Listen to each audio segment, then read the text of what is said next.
Hi, everyone. This is Lauren Baker with Search Engine Journal. Welcome to today's SEJ webinar brought to you by iQuanti. Today, we're going to be discussing going beyond ROAS and aligning Google Ads with your true business objectives. With us today, we have Justin Covington, Director of Paid Solutions at iQuanti. Justin, it's a pleasure to have you today. Thank you for having me. Just a little bit more about myself. As was mentioned, I'm a director of paid channel solutions at iQuanti.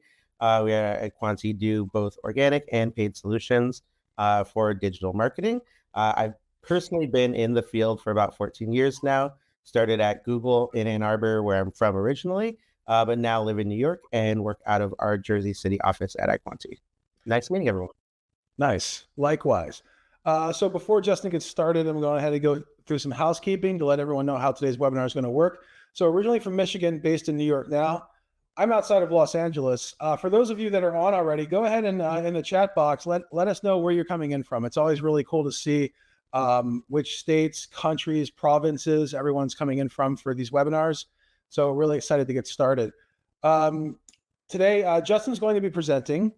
As you have questions on the presentation, please feel free to ask them in the Q&A box right here in the webinar. After Justin's done, we'll be going through some of the best questions and answering them accordingly and giving you some great knowledge. One of the top questions we always get is whether or not today's presentation is going to be made available afterwards. The answer is no. I mean, yes. Today's presentation, the slides and the videos will be made available to all attendees and registrants. We're also going to have a poll today. It's pretty deep into the presentation, but please go ahead and answer the questions on the poll or the survey. That really helps Justin craft, a lot of the presentation, but also the Q&A, just to really get an understanding of where you're coming in from and how we can help you on that side. And that's pretty much it, except for you will see underneath the presentation, there are some emojis. So in addition to utilizing the chat box, the chat bot, and asking questions, please feel free to hit the smiley face, the celebration, the laugh out loud, heart, love, or raise the roof, clapping hands. I'm not sure exactly which one that is. To let Justin know how well he's doing. And on that note, I'm going to bounce out for a second, hand things off to you, Justin, and then I'll be back for the Q&A. And also reading the questions for the poll. Wonderful. Thank you. Okay. Now is everyone able to see my screen? Should be all good here.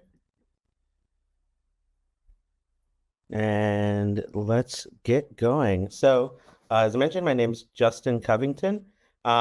We are going to discuss smart bidding, all aspects of it today. Kind of my own personal journey with smart bidding is that when I was at Google, we were incentivized to get people to adopt it. And at the time, I actively talked people out of it because this was like 2012 and it just was not nearly as sophisticated as it is. But now I've kind of come around to the feeling that it has way more use cases than we previously had. And that's just due to improvements in the product, but also improvements in the ways that we use data and have just learned how to do things differently over time. Okay. So we can skip the little intro about me since we already went through there.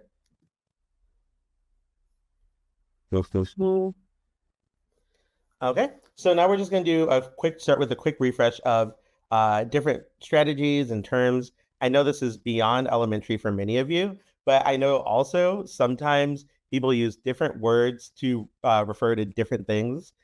So I want to make sure that we are aligned on vocabulary as we go into talking about all of these different aspects of smart and value-based bidding. So of course, manual bidding, that's the classic one. We're sitting there all day, manually toggling bids, looking at CPCs, high level of control, obviously no automation, especially now that enhanced CPC is gone. Then we have automated bidding, which I call anything that is automated, but is only optimizing towards a non-value-based metric. So this would be something like getting website traffic or getting target impression share. And then finally, the one we're going to discuss the most today is value-based bidding. So value-based bidding being any sort of bid strategy that is using information either from the pixel or from your first-party data or your offline data to inform the different ways of bidding. also known as smart bidding. Okay, next. So what is value-based bidding? Basically, it's anything that uses AI and machine learning to achieve your conversion, sales, or lead goals. So the biggest difference between this and other bid strategies, and one of the reasons why I found it more effective, is because it is using different individual signals, like the ones listed on the page, to try and identify what is most likely a time for a customer. So I know myself, I am guilty of regularly buying something on my phone right before I go to sleep. So it probably knows Justin is very likely to buy something if it is a weeknight between the hours of like 9 p.m. and 11 p.m. So having that additional data automates a lot of the things that we previously did. I know early in my career, there was a lot of recommendations around using day parting or day parting bid adjustments or audience bid adjustments. And while other things, if you, depending upon your business type, you can hit like a nice equilibrium, it does not always end up actually working in the long term if there's a lot of dynamism in your business.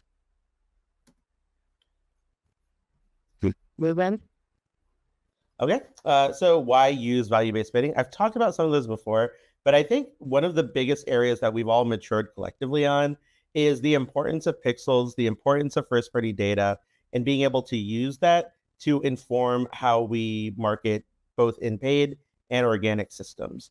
So previously, like maybe when I started, a lot of times you would see people who are retailers or lead gen optimizing towards metrics like cost per click or impression share, which I find to be somewhat useful secondary metrics.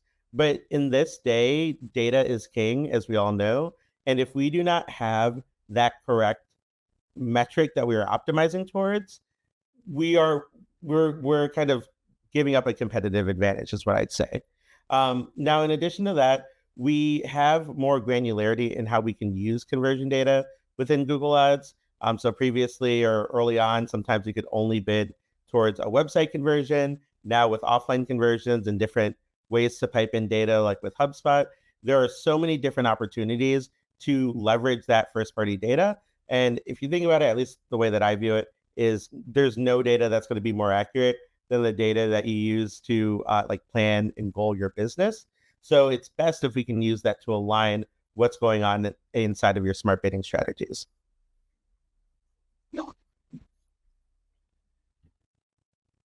Okay, so now let's just align on a couple of vocabulary terms.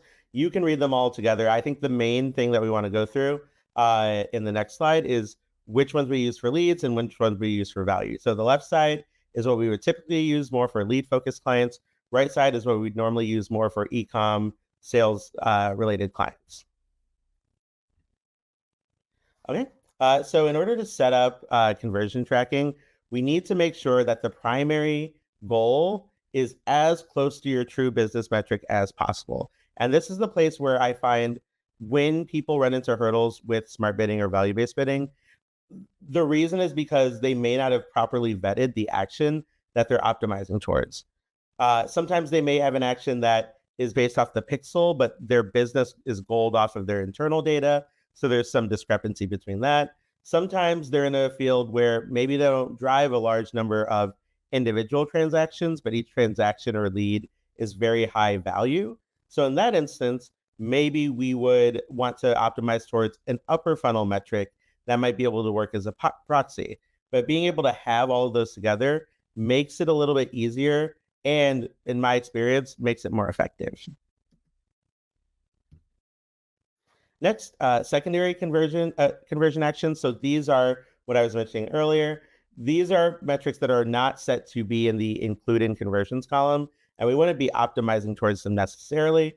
Things like add to cart, things like page viewers for X number of seconds. All of those can be really, really useful to just track over time to see, is there a correlation between that and our primary metric? Is there any other opportunity to maybe test with a different type of metric? Obviously, we always want to, again, try to optimize towards the closest to the true business value, but we recognize that there are some instances where realities of your business or reality of your marketing require you to use one of these metrics as well. But I call them secondary because they're not really directly led to value. They're more just kind of there along the conversion path. And then finally, for conversion volume, we'd want at least 15 conversions in the past 2 weeks. Although I would say the more the better. I typically what I see is when there is a lower conversion volume, it takes longer for the algorithm to learn and to ramp up. And in some of those edge cases, we may even recommend using other types of bid strategies, and we'll get to that a little bit later. But as I said, the higher the conversion volume, the better it tends to perform. Okay, so now we're going to talk through both of the types for lead generation and then for e-commerce. Just going to take a quick sip. Okay, so we have two approaches, and I will tell you my favorite after we go through it. But we have maximize conversions and target CPA. So the way that I see it is maximize conversions is really good if your goal is just get as many as possible. Now, the reason I don't really like maximize conversions in the long term is because what I found is usually the bid strategy finds its own equilibrium. And so, say you need to scale up by 25%, and obviously there's no loss impression share due to budget. It's simply the algorithm just doesn't see any reason to. I like having TCPA there as a lever that we can pull and push as needed in order to control spend, either going up or going down. And this is just a diagram of how all those things work. We're using the contextual signals, the auction time insights from the individual user, what their actual search query was, and then all of that informs the actual bid that they use for that user. And this kind of contrasts to manual bidding, where really we don't have any of those other signals. We're just saying, hey, everybody is the exact same. Let's throw that manual bid at them, which may or may not work, but I think increasingly is a less effective strategy. Okay, now for e-commerce, very similar on that side. So maximize conversion value is usually what we would launch with. Let the system run for a couple of weeks to figure out what its equilibrium is. And then if we need to get tighter control or looser control, that's where we put on the target ROAS, where we are able to try and get as many sales within our daily budget that will hit our return on ad spend goal. So very similar flow in terms of how it works, but the overall principle is start with the more automated one with as few guardrails as possible in the automated realm. And then once you figure out what its normal is, that's where you may want to put on that additional lever. Okay, so this is a nice little flow chart for choosing the right strategy on which types of bid strategies to use. As you can see, it's pretty similar using maximize value for TROAS. If you're doing sales or profit, if you want leads, then that's where you use maximize conversion value. But I do want to highlight that different campaigns can work differently. And another pitfall that I see people hit is they will try maximize conversions or some other smart bidding strategy on one campaign with one bid if they're using TROAS or TCPA. And if that does not work immediately, then they kind of read it out entirely. The way that I like to think about it is that smart bidding offers way more dimensions on which we can optimize, which does go against kind of the traditional wisdom that we are simply ceding control and making our jobs obsolete by using some of these more intelligent systems. Okay, so now that we've gone through the setup, we'll go through the optimization of everything.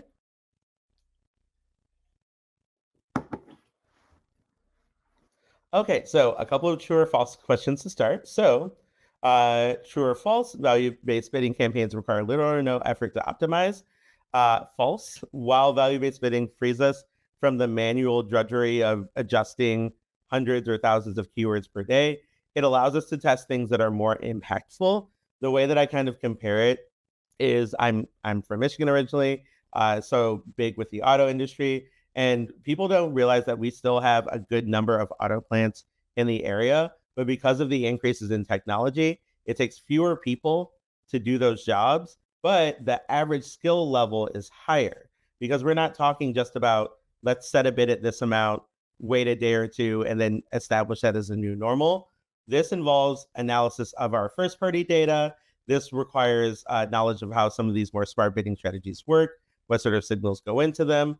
It's a different kind of testing than we would have done before and offers us a few different other perspectives on how we can actually optimize it.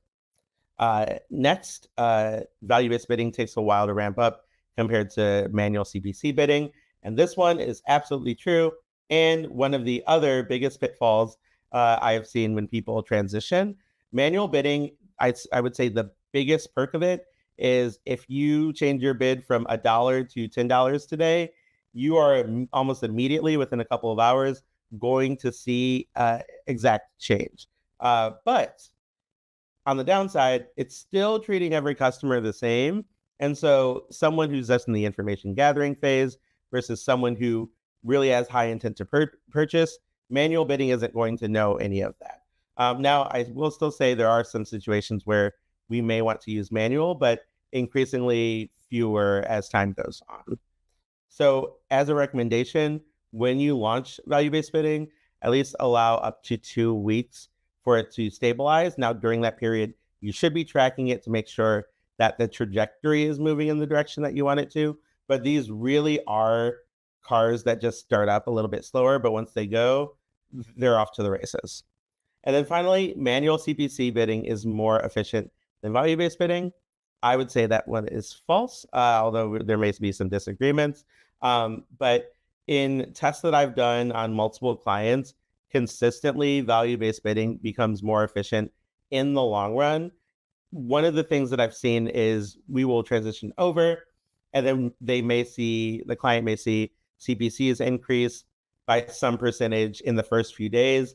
And because they are trained to think in a CPC mindset, they immediately want to pull the plug. But over time, the hypothesis and what I've seen bear out is that the bid strategy succeeds in driving more overall value. So yeah, you may be paying slightly more in some instances, but the value you get for it makes sense. And if it doesn't make sense, that's where we tweak and optimize that sort of thing.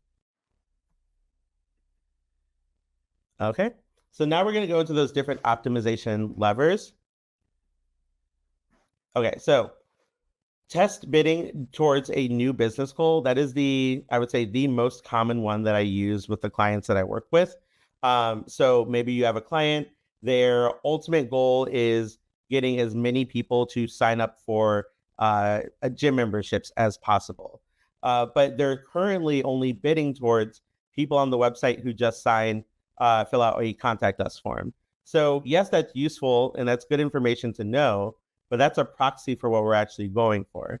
So that's where we would work with that client to have a data solution where we can pipe that data in somehow, and then instead bid towards that. Because every predictive model is almost like you're giving a suspect a description to the police, where you're trying to say something like, oh, they look like this, they're the person who's likely to do this. It just kind of works in that way. So the person who fills out a lead form may be somewhat different than the person who actually ends up converting. Now, I will say it'd be very cool if Google shared this information with us about who that person is or all the details around them. But the best we can do at this point is just using the algorithm to reach those customers who are more likely to convert.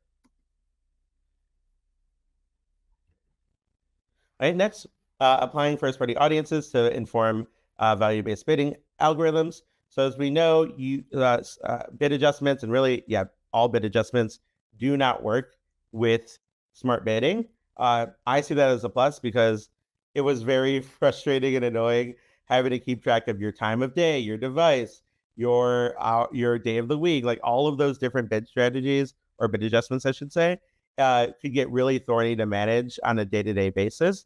So it is nice that smart bidding allows us to just kind of like takes that over for us, but we can still use our audience segments in both search campaigns and Performance Max to inform the type of customer that they want to go through. So as we're trying to paint this picture of who is this ideal customer, laying on these different audiences helps us figure out and attribute, okay, how much of the traffic we have fits the profile of the types of customers who have already converted.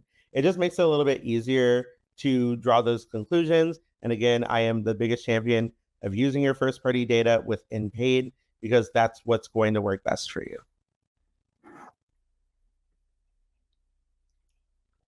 Finally, test other AI ad structures. So both the new broad match, every time they say that, it sounds like the new Coke or something. But the new broad match and then responsive search ads. So overall, in like paid search, having worked in this in about 15 for about 15 years, we can clearly see that Google is moving increasingly towards automation. Just personally, as an aside, I wouldn't be surprised if keyword match types go away sometime within the next 5 years. I mean, there's a reason why they changed their name from AdWords to Google Ads. I feel like that was pretty heavy foreshadowing for that sort of thing. But I have found that in some instances, especially in particular for e-com focused clients, broad match plus ROAS has been pretty effective and saved us a lot of time of the hyper manual, extensive, long tail searches that randomly perform well that we figure out from our search trends report and then incorporate into our campaigns. Now, it does still require a tight leash. Google has really talked up this feature. And what I found is you still have to use negatives. You still have to check your search trends report regularly. And it still does not work for everyone, especially if you operate within a niche industry or somewhere that is more B2B than B2C. I've seen less success in those instances. But if you are B2C, it's a pretty good way to go about it. Similarly, responsive search ads. If the bid strategy is building the profile, responsive search ads are building dynamically the message for that type of person or which type of person is most likely to convert. So having all of those things paired together can work out well. But if I had to pick one, obviously I would choose the value-based bidding. Okay. So just some considerations so that expectations can be set properly. Again, I understand that a lot of times some may be a little bit out of date on their search knowledge. So I always want to give people a little bit of grace. But one thing that I found works really well is just really setting the right expectations before you go into it. So value-based bidding, they are building a model. Just think of it like a Lego set. So it may take longer than manual bidding, but in the longer term, the results are more effective. Sometimes they can take up to 2 weeks. It really depends on your volume. What I found is the larger your daily spend, the faster it tends to accumulate. So sometimes when we're doing a brand new account build, we will overflight our spend in the first couple of days just to get things going and then taper it down once we've gotten the bid strategy to a good place where it's behaving great. Now, from a structure perspective, I know there may be fans of single keyword ad groups out there, probably the fans who are also fans of manual bidding. And as you know, and I know as well, value-based bidding and really all of these new automated tools, not just in Google, but all of the paid marketing platforms, they favor consolidation and broader audiences, and then using different forms of AI and machine learning to pick through that for the valuable aspects. So if you have used value-based bidding on an ad group campaign that has hundreds of ad groups with individual keywords, maybe that's worked out for you. But if you tried it there and it did not, I would encourage you to test it in a more consolidated fashion. This is a thing that I did with a big retail client back in 2020. And we found almost immediate success. And it also helped free up a lot of our time, especially from some of our more junior members, to actually participate in some of the more thought leadership type activities. And then finally, avoid adjusting bids or budget by more than 20% at a time. When you're using value-based bidding, they say that's when it could be pushed into learning. If it goes beyond that, now I think that's more of a general guideline. I've seen things change differently. Really depends on how much you're spending, how large your budgets are, all of those sorts of factors. But you want to be a little bit more gentle with it because every time you make a huge change, the system is trying to figure out how much should I change, especially if you increase the budget, now that I'm able to enter a bunch of options that I previously was not able to enter. Okay. So just a quick poll. I know there's a poll results in there somewhere. what is your biggest challenge in adopting value-based bidding? Is it that your data infrastructure needs to be integrated with Google Ads? Have you had poor experiences with smart bidding in the past? Is it a fear of losing manual control, which is absolutely reasonable? Or is it some other reason not listed here? And if it is other, I'd love to hear more about that, because I do think that with the right conversations, a lot of times those hurdles can be overcome. All right. Now it looks like we have quite a bit of responses coming in and a lot of questions, Justin. So thank you so much for sharing these strategies and tactics on value-based bidding. Definitely have a lot to talk about over the next 30 minutes. And with the responses coming in, we have about half have voted already. So I'm going to go ahead and share the results. Okay. Any thoughts or insights here? We see good 55% the data infrastructure needs to be integrated with Google Ads. 23% a fear of losing manual control. 19% pretty close, poor experience with smart bidding, and 12% other. Any thoughts there? Yeah, so the majority saying data infrastructure makes complete sense to me. I think a lot of these changes, kind of the pivot towards AI and machine learning, at least on the Google side of things, happened during 2020 when I think we all were preoccupied with more important things. So it obviously led to a place where people did not revisit and think more about how we should optimize this. It's also something that I've found, usually if you have a Google rep, it's not the type of thing that they would bring up proactively, because usually if you are optimizing towards your pixel goal and your pixel's good and you have enhanced conversion tracking, they're usually pretty good on that. So that one makes total sense. I would say the difficult part is it depends on your business model. So obviously e-commerce brands that have transaction tracking, e-commerce tracking on their websites, it's usually more turnkey. But if you do deal with leads, especially if you have a multi-stage lead qualification cycle, that's where it can be a little bit tougher, because you're thinking more about what is the true value of an individual lead when we know every submission won't lead to a valuable action. So that's another way that we can work around that. Very cool. Very cool. So I'm going to go ahead and close the poll. And let's get started with our Q&A. Okay. So first question, is it worth trying smart bidding if you do not currently import your business data? So I would say to a degree, maybe yes. I would say lean, soft, yes. If the metric that you're optimizing towards in Google Ads is roughly similar in volume to what you see in your first party data, then I think it's a pretty good idea. But I've seen instances where Google says maybe twice as many as what's inside of your first party platform. And that's because there could be differences in like returns, if your first party data actually factors that in and removes that from transaction value. If you have lead qualifications, that can result in a different number. So if there's a big distance between the two, I would be less in favor of it, but I still think it's something that would be worth investigating. Nice. Very good. Next question that comes in is, I've tried smart bidding, but it totally tanked my impression share. Is it possible to use smart bidding without damaging overall visibility in the SERPs? So I would say when I at a previous job, I transitioned all of our accounts into smart bidding, and that was the biggest concern of most of our clients. Now, what I found is that in most instances, it did not take impression share, and in many instances, it actually improved it by using that spend more efficiently within the same fixed budget. But I would challenge most people, let's put impression share firmly in the secondary kind of KPI bucket. It is something that is useful, but I think it's most useful for maybe core brand keywords and core brand campaigns, like your exact like core brand term is the only area where I still use manual sometimes, just for specific control reasons, sometimes client preference. And it's one of the areas where you get the smallest lift from smart bidding. So it's not an area that I'm bullish on. You'll get a much bigger lift off of non-brand and shopping and PMAX. That's interesting because that's a nice transition into the next question.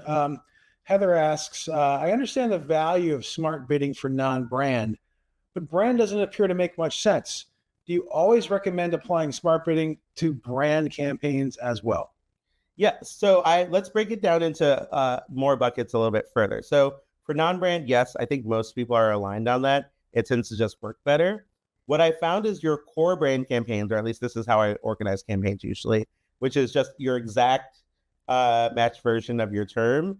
That I think there's very marginal lift. And so I usually wouldn't press on it, but I have seen it work successfully and maintain or improve impression share. But I Nice. also see an in between category that I call brand plus. So this would be your brand term versus combined with one of your products. So maybe you're a clothing retailer, and so it's just in shirts, just in pants, just in something like that.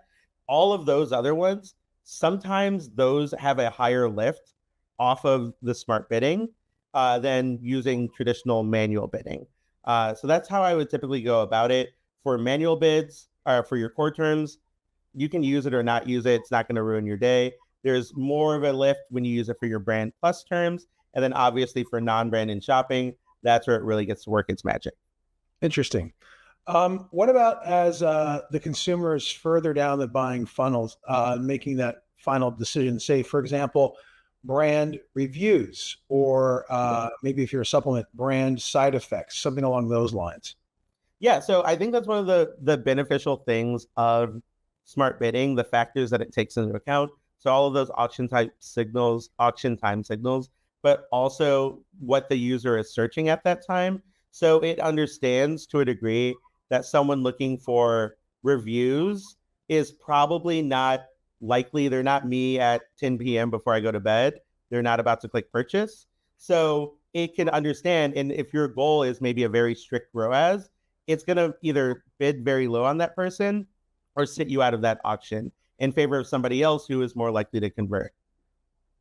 Got you. Got you. Makes sense. Um, Panda asks, I'm aware that Google controls consumer finance ads. Is it feasible for VBB to address this issue? Um, I would need a little bit more context around what's meant by control.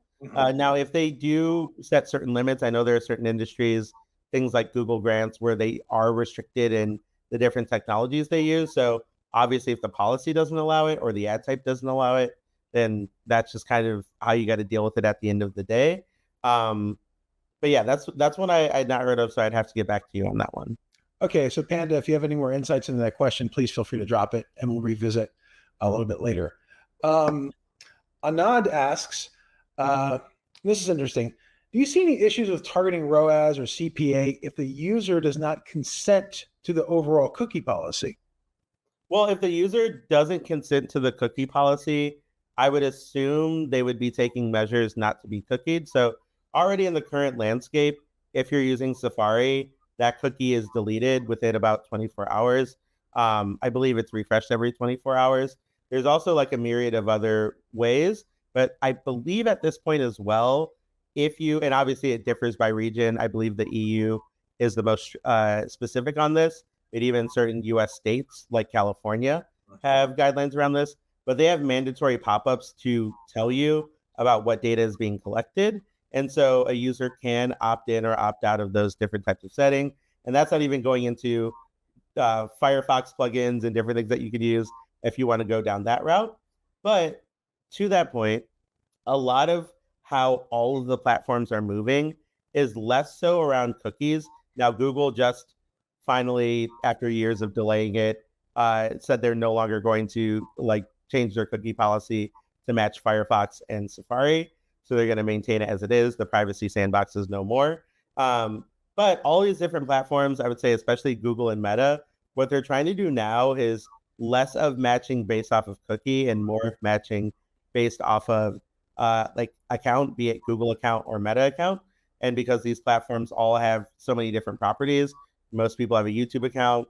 Most people have some sort of social media account. So they're kind of matched through one of those as well. Got you. Got you. Really interesting. Next question that comes from Tom is how much would you recommend an account spends per month in order to run value-based bidding and broad batch? So that is more of a tough question. I would say, to reframe it, I feel like if you are currently using, I would use the same budget that you are currently using, but shift it to a smart bid strategy. So whatever you're using now, I would just change that one variable and shift that. Now, if I'm thinking a little bit more, I would say you should at least be spending, let's give an example for an individual campaign. I would say you should at least be spending somewhere around $500 a day. But again, it really varies. What's the average value of your product? What's your typical AOV? If you're only selling things that cost $2 or something, then obviously you can get away with a much smaller budget. So you really have to factor those things in as well. Good. So bridging from e-commerce into demand gen or lead generation, Rodrigo asks, for lead generation campaigns focused on the B2B niche, where the average number of weekly conversions is, say, 3 to 4, would you use maximized conversions or TCPA, or would it be worth testing other bidding strategies? Yeah, so if it is a niche, I would lean towards maximized conversions. The reason being, the volume of conversions you're receiving is just not ideal for using any sort of TCPA. But this is also an area where you may want to try optimizing for an upper funnel metric that potentially has more value. So if you do have add to cart data or form fill out data, if that is well over that conversion minimum, those are the instances where I would maybe say it's worth a test. I've actually seen that be effective before for a past client, where instead of optimizing towards them booking an appointment, there was a different like click event action that we optimized it for instead, and it ended up getting us much more volume and actually converting. So Excellent. Chad asks, how does switching from maximized conversions to target CPA affect the algorithm? Does the target CPA algorithm ramp up more quickly because it already has some data from maximized conversions? So yes and no. Thank you for asking this. This is a really good point. So yes, in the sense that when you have that conversion data, it does make it faster because that individual campaign already has learnings. Now, to zoom out for a brief second, Google has been saying for the past year or two that you could technically launch a brand new campaign in an existing account with smart bidding or with target CPA or target ROAS right off the bat, no problem. I have personally not seen that work as well, which is why I tend to prefer using maximized conversions. Now, with target CPA, the reason why I'm very happy you asked this question is what I have often seen happen is someone switches from max conversions to target CPA, and then the spend and traffic immediately goes off the cliff. And so the conclusion from that is target CPA does not work for me at all. When really the only conclusion that we can draw from that is target CPA at the specific CPA bid you set does not work for you. Sometimes it needs to be much higher, sometimes it needs to be much lower. And that's where you'd have to do additional tests and tweaks, kind of just like what you would do with manual bids, but just not for every individual term, in order to see which works best for you, what that sweet spot is. Great, great. The next question comes from Mitch. Mitch asks, what are your thoughts on using asset groups with different audience targeting under one PMAX campaign? Will it improve efficiency tailoring the ads to a specific audience, or will the segmentation mess too much with the machine learning? So this is an area where I think it just makes sense to balance and find a sweet spot between how many you can have within an ad group or within a campaign and what kind of those differences are. So one, I'm very happy that I remember the days when we only had one asset group per PMAX. So I'm glad we're out of that and now have more individual reporting on those as well. What I would say is if they are thematically similar, then yes, I would put them somewhat in the same group. So if it's all say like t-shirts, but like different varieties, but roughly within the same price point, having different asset groups can be great because obviously you may want to show a different type of visual or video element that goes along with that specific product type. But if you have like athletic shirts, but also tennis balls in the same Performance Max campaign, I don't really think that would be a very good way to use it because they're not thematically linked in that way to build a model. And again, the way that I always go back to thinking about it is if I put these structures within this campaign, what is the picture that the smart bidding strategy is going to come up with? So I want the smart bidding strategy to say, I want someone who is looking for a shirt. I don't care which variety of shirt, just one of those shirts. They can go after shirt guy. But if you say shirt and tennis balls, they're like, that might be two different guys. Maybe it's the same guy sometimes, but you don't want to put it in different directions. Got you. Very good. Very good. Let's see here.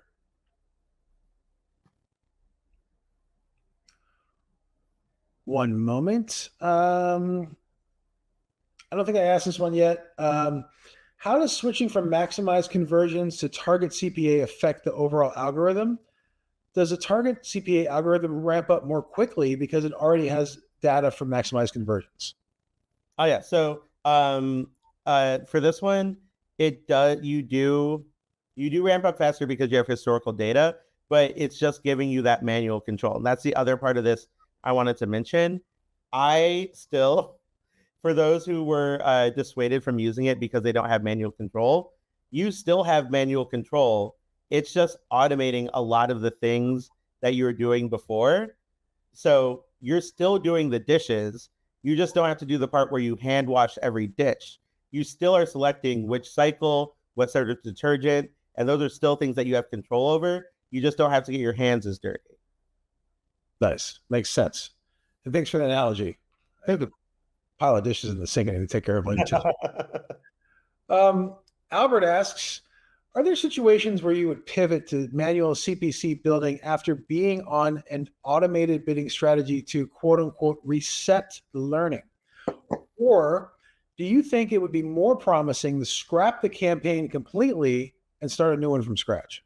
Yeah, so I've had this scenario happen before, and the more effective thing to do in my experience would be to reset a campaign and to not reset, to create a duplicate new campaign, a new version of it. And it can be as simple as literally edit, copy, edit, paste, because Google treats each campaign as a distinct entity. So you would still be having the same structure. You wouldn't have to deal with like manually updating and creating everything, but to Google, it would be brand new. And so I would find that to be a little bit more effective. Got you. This is a fairly broad question, but Kerwin asks, how do you know how much you bid through TCPA? Okay, so this is a good question, and you're probably not going to like the answer, but it's more of an art than a science. So the way that I like to think of it is first using historical data. What has our CPA typically been for that individual campaign? That's one aspect that I want to look at. The second is, what is our daily budget and how does that relate to our campaign? So obviously, you would not want a target CPA that is a dollar amount that is higher than your daily budget. That would just not work. It would not spin. So you'd also want to consider that. One other aspect that I found that I didn't mention earlier is that they tend to work better. Smart bidding strategies tend to work better when they have a little bit more headroom. So in some instances, obviously it depends upon how much latitude you have with budget. But in some instances, I will increase whatever our daily budget regularly is by about 10 to 20%, just to give it a little bit more breathing room in instances where it's not spending at all for the TCPA that we have, just because you want to make sure it's there. But same as manual bidding in a sense, there is an element of guess and check. The difference, I would say, is the evaluation period. For manual bidding, you used to set your bid today, you would have a full day at the new bid tomorrow, and then the day after, you'd be able to kind of say, yes, that was good. No, it wasn't as good. Now you kind of set your TCPA bid. You allow that to run, ideally 2 weeks, but we understand business realities. So I usually try and look at things within a 5-day period to see what direction is it moving in. I found they are most volatile when they start, And then as time goes on, that's where they start to be more stable. So you still want to give it a little bit more evaluation time, but the answer is you kind of got to guess and check. Another thing I will say is that I have found that, and this is a really important aspect of the having your business data in there. If you're optimizing towards a pixel conversion in your account, but the business data is defined differently, or maybe uses like qualified leads or all sales minus returns, something like that. What I found is sometimes your TCPA bid should be higher or lower than that number. They don't necessarily have to be the exact same, and it doesn't have to be the exact same as your goal, because functionally, the TCPA is just what you're telling Google how to go after someone. As long as the result of that campaign is the ultimate CPA that you would want, I would say put whatever as your target CPA that will allow you to accomplish that. Nice, nice. So, Justin, you are a wealth of knowledge when it comes to bidding on Google Ads. Do you have time for a couple more questions before we wrap things up? Yeah, let's do it. Absolutely. So, Dominic asks, let's say you have $10,000 a month to spend in Google Ads. With value-based bidding, is there a general guideline you, Justin, that you would recommend for the number of campaigns and ad groups? Dominic knows it is hard based on keyword cost, but just in a general structure perspective. Yeah, so when we're talking about value-based bidding, what I would say is, one, your campaign structure should be informed by your website structure. That's kind of my ultimate thing. And we've been talking all day about bids today, but let's also remember that an important part of the auction is your ad quality, your quality score, expected click-through rate, ad relevancy, all of those factors. So if I have a website that sells shirts, shoes, and pants, I would probably want to have at least 3 different campaigns for shirts, shoes, and pants, because I would see those as 3 distinct kinds of customers. So that's how I would go from a structure perspective. Now, in terms of how I would allocate the 10K, if this is, well, let's theorize that this is a brand new account, I usually set things one in one of 2 ways, depending upon their business goals. Either we set everything up the same, so we would split that 10K between 3 or 4 campaigns or whatever to be as even as possible with budgets, and then obviously adjust them based upon results. The other way is looking at the percent to total that campaign or product type contributes to the overall marketing transaction revenue, and say shoes only contribute 20%, then I would probably launch with 20% of our budget and use that as a starting point.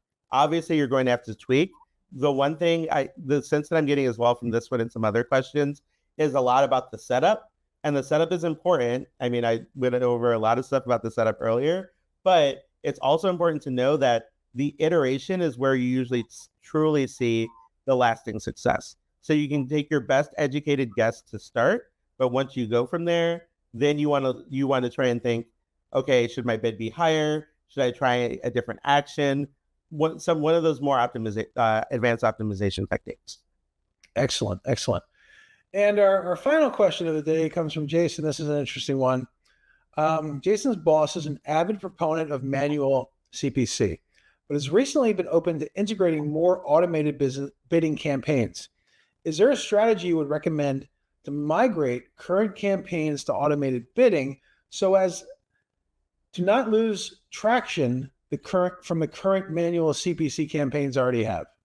Got it. So I have been in this scenario when I migrated all the accounts over to smart bidding at a previous job. And what I found to be effective is I go a middle, bottom, top approach. So I usually, for the first campaign that I transition over, I would pick a campaign that's right in the middle. It gets an average amount of volume. It gets an average amount of conversions. It should be a campaign that if it were to tank, it would not ruin your business. It would not set things on fire, but with enough volume that it has room to succeed and show actual value from switching to smart bidding. So that's kind of the first aspect. But the second one I would look at too is you want to make sure that you have the right structure that works with it. So if you're currently in a very like granularized single keyword ad group type structure with manual bidding, I can almost guarantee that's not going to work well with smart bidding. Sometimes I've seen it work, but in most cases I haven't. So that would also require a restructure of that campaign to be more consolidated in order to work better with the smart bidding. Got you. Thanks so much. For those of you that asked questions in the Q&A, we didn't have a chance to get to them today, we'll be following up with you post-webinar. And with all of the information that you just dropped, Justin, I'm sure you have much more to be able to do so. So thank you so much to you and iQuanti for working with us on today's webinar. Where can folks find you online, and any parting words about iQuanti as well? Yeah, I mean, you can find me on LinkedIn. My name is Justin Covington, iQuanti.com, if you'd like to check out more of what we have available. And like I said, iQuanti, we are a global team. We have expertise in paid, organic, analytics. So a lot of the things that we touched on today are areas that we would be more than happy to help you out with. So don't hesitate to reach out if you'd like to have that conversation. Excellent. Well, thank you again, Justin, and thank you to the team at iQuanti for making today's webinar possible.